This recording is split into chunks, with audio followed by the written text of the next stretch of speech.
BRT yellow line corruption case में गिरफ़्तार अॻूणे प्रोजेक्ट डायरेक्टर के 7 ॾींहनि जे रिमांड ते जेल हवाले कयो वियो आहे। अदालत ज़मीर अब्बासी खे 7 ॾींहनि जे रिमांड ते जेल उमाणे ॿुधणी 11 जुलाई ताईं मुलतवी करे छॾी आहे। ख़बर खां अवांखे आगाह कयो पिया। BRT yellow line corruption case में गिरफ़्तार अॻूणे प्रोजेक्ट डायरेक्टर खे 7 ॾींहनि जे रिमांड ते जेल हवाले कयो वियो आहे।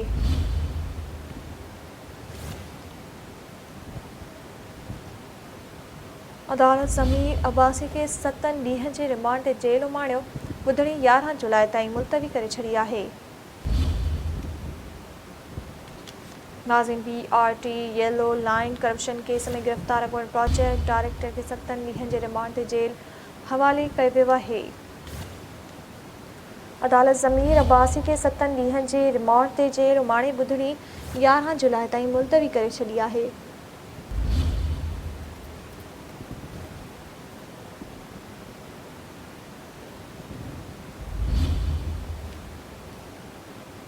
BRT yellow line corruption case में गिरफ़्तार अॻूणे प्रोजेक्ट डायरेक्टर के 7 ॾींहनि जे रिमांड ते पुलिस जेल हवाले कयो आहे। जो तफ़सील मालूम कंदासीं। टेलीफोन लाइन ते असांखे जॉइन कयो आहे सन TV न्यूज़ जे रिपोर्टर सिकंदर भुट्टो। जी सिकंदर भुट्टो, कहिड़ा तफ़सील आहिनि?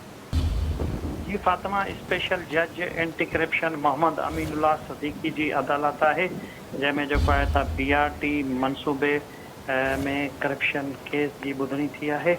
अदालत में अज एंटी करप्शन पुलिस पारां जो है रिमांड पूरो थियण ते जवाबदार ज़मीर अब्बासी के अदालत में पेश किया वियो।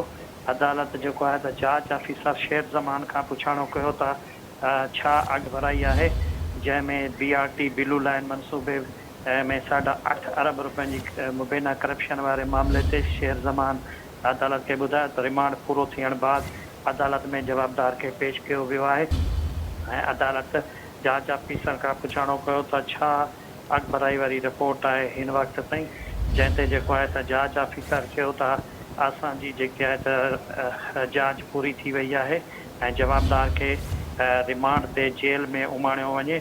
जांच ऑफिसर वधीक चयो त रिमांड की वधीक ज़रूरत ना है। अदालत ज़मीर अब्बासी के रिमांड ते जेल उमाणण जो हुकुम ॾेई छॾियो। अदालती रिमांड ते बे पासे जो है ज़मीर अब्बासी का ज़मानत वारी दरख्वास्त जी दाखिल कराई वही हुई उन ते अदालत ज़मानत वारी दरख्वास्त की कापी सरकारी वकील के ॾियण जो हुकुम ॾींदे ॿुधणी 11 जुलाई ताईं जो है मुलतवी करे छॾी है।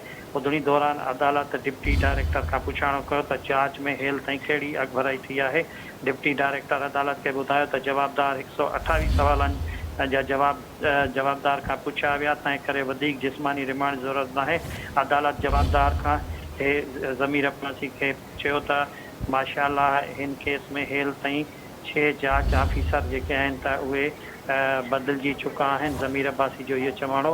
अदालत जांच ऑफिसर का मुख़ातिब थींदे चयो त छा मीडिया तव्हांजी सोच ते असरअंदाज थी है या न, हाणे जेको है त उन बारे में छा अॻु भराई तव्हां कंदा। जैसे अदालत पुछो तो इन मनसूबे में कंसल्टेंट केर है।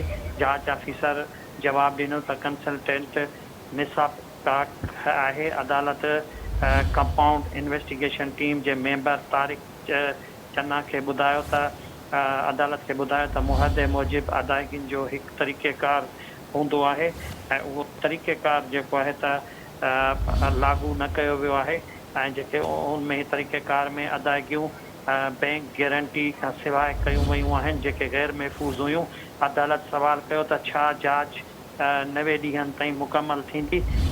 CIT जे मेंबर तारिक चन्ना चयो त कोशिश है त 90 ॾींहनि ताईं जेको है त जांच जी मुकम्मल कई वञे। जज जवाबदार के चयो त जेको सवालनामो तव्हांखे ॾिनो वियो 128 सवालनि ते बदल है लगे तो उन्हनि सवालनि के अवां कीअं था ॾिसो ऐं उनमें छा छा जेको आहे त हिन वक्त ताईं थियो आहे।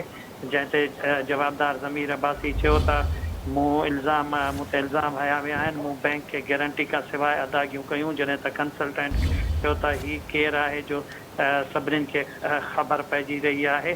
ज़मीर अब्बासी चयो त जेकॾहिं हुकूमत 1 रुपए जी जेके आहे त उहा करप्शन जो नुक़सान थियो हो त मां सज़ा जो क़बूल कंदुसि अदालत पुछो त वर्ल्ड बैंक जी कहिड़ी शिकायत हुई जो हुन जंहिं बुनियाद ते हिन ख़त लिखियो आहे ऐं फंडनि जी सही इस्तेमालु न कयो आहे। जवाबदार अॻूणे DG ज़मीर अब्बासी खां पुछो त हर 3 महीननि खां पोइ वर्ल्ड बैंक जी टीम जेकी आहे त मिशन ते दौरे ते ईंदी आहे। ज़मीर अब्बासी चयो त वर्ल्ड बैंक जी डिस्प्लेमेंट वधाइण लाइ चयो हो त वधीक अदायगियूं न मिली सघियूं आहिनि। अदालत चयो त जेकॾहिं तव्हां कानून मूजिबि कमु कयो हा त पोइ अहिड़ी सूरत हाल पैदा न थी हा। ज़मीर अब्बासी चयो त जेकॾहिं वर्ल्ड बैंक जो मिशन ईंदो हो त मां खेनि मनसूबे वारी साइड वठी वेंदो हुयुसि। इन ते अदालत रिमार्क ॾींदे चयो त छा तव्हां सम्झो था त रुॻो तव्हां ई वर्ल्ड बैंक जी नुमाइंदगी खे हैंडल करे सघो था? अव्हांखे एतिरो वधीक एतमाद बेमुनासिब न आहे। हिते ॿिया ऑफिसर मौजूदु न आहिनि। अदालत जेको आहे त ज़मीर अब्बासी खे अदालती रिमांड ते जेल उमाणे छॾियो आहे। जी महिरबानी सिकंदर भुट्टो तफ़सील ॾियण लाइ।